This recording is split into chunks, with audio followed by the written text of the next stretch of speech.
back. It is Friday night, which means it is time to turn our attention to our New Yorker of the Week. Tonight, we honor a man who's teaching students in Harlem all the moves they need to know how to earn respect. Take a look.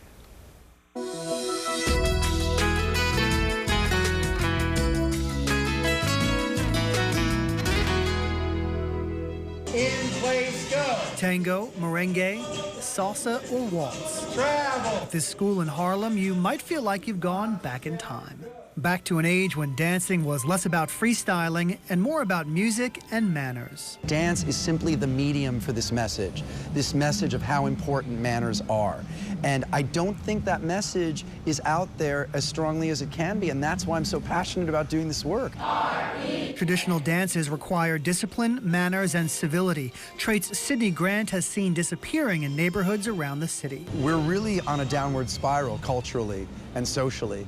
And I think one of the hallmarks of American culture is the fact that we do have a sense of etiquette, we do have a sense of manners, and there's very few people teaching manners to kids. Sidney is. In 2008, he started Ballroom Basix, a nonprofit that introduces sixth graders to the steps of classic dances, some of which have origins in this same Harlem neighborhood.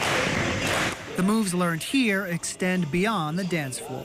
Outside on the street is like people are being so rude and disrespectful to each other.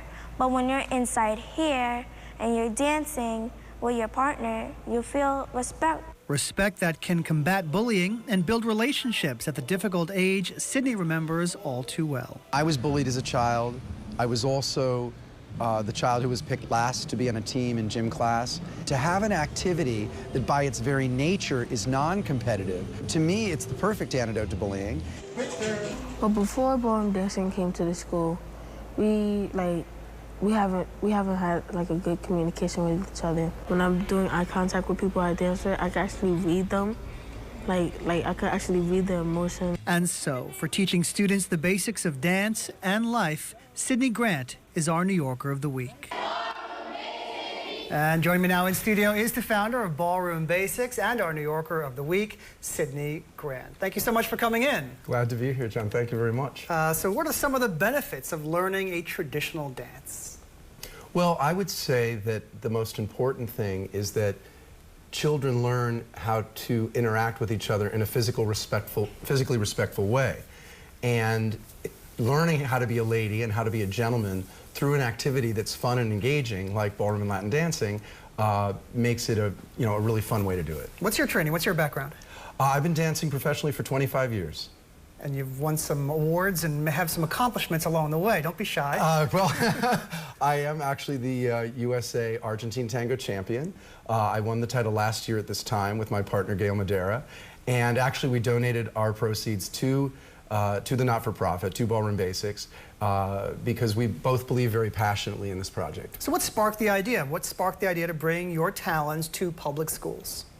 Well, I think that I've been blessed to have a career of helping many people, couples, wedding couples, a lot of clientele, but then I really realized that it's important to give back.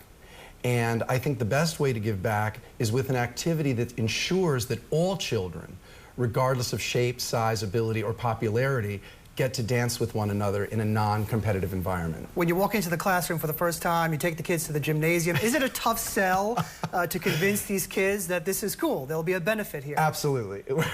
However, we spend a lot of time with our teaching artists training them how to overcome the resistance. I mean, one of the things we do right away is, we use what the kids use. We say, okay, high 10, so we say, give them a high 10. And then we do high 10 and we hold it. And so that's their first way to touch each other, but they're familiar with this high 10, so it sort of eases them in to the partner dancing. And then you make that connection. What's it like when you know you got the kids' attention and they're engaged? I think the most incredible thing is to watch the socialization skills shift among the children. And because my syllabus is rotational and children rotate one to another as they're dancing, it ensures that every classmate is going to dance with every other classmate. So kids who know, as one of my students said, some of us don't even speak to each other in the hallway. And here we are actually dancing with one another in Ballroom Basix. And subsequently you'll notice a change in their demeanor outside of school as well. Absolutely. So how many schools are you working in now, and are you looking to expand? We are headquartered in Harlem, where I'm proud to say I also live. I relocated 3 years ago to Harlem to live in the neighborhood that I serve.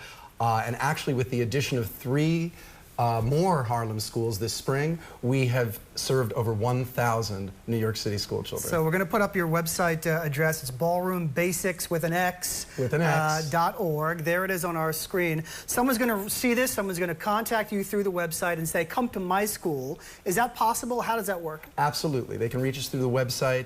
Also, people who wish to support the program can go through ballroombasix.org. And of course, for viewers who are interested, the reason it's called Ballroom Basix is because we start the program in the 6th grade, which is the first year of middle school, and also named for the 6 steps of the box step. Sidney Grant, the New Yorker of the Week. Thank you so much, and congratulations, and keep doing what you're doing. Thank you very much, John. We Pleasure to appreciate be it. here. Once again, for more information on Sidney's program, you can go to ballroombasix with an X.org. And if you know someone who would make a good New Yorker of the Week, email us at NYer@NY1.com or send us a letter. Address it to New York 1 News, New Yorker of the Week. We're at 75 9th Avenue on the 6th floor, New York, 10011. That's all the time we have for now. You could read the viewer emails about tonight's topic online at NY1.com, and you can follow us on Twitter at NY1TheCall. I'm John Schumo, and I'll talk with you Monday.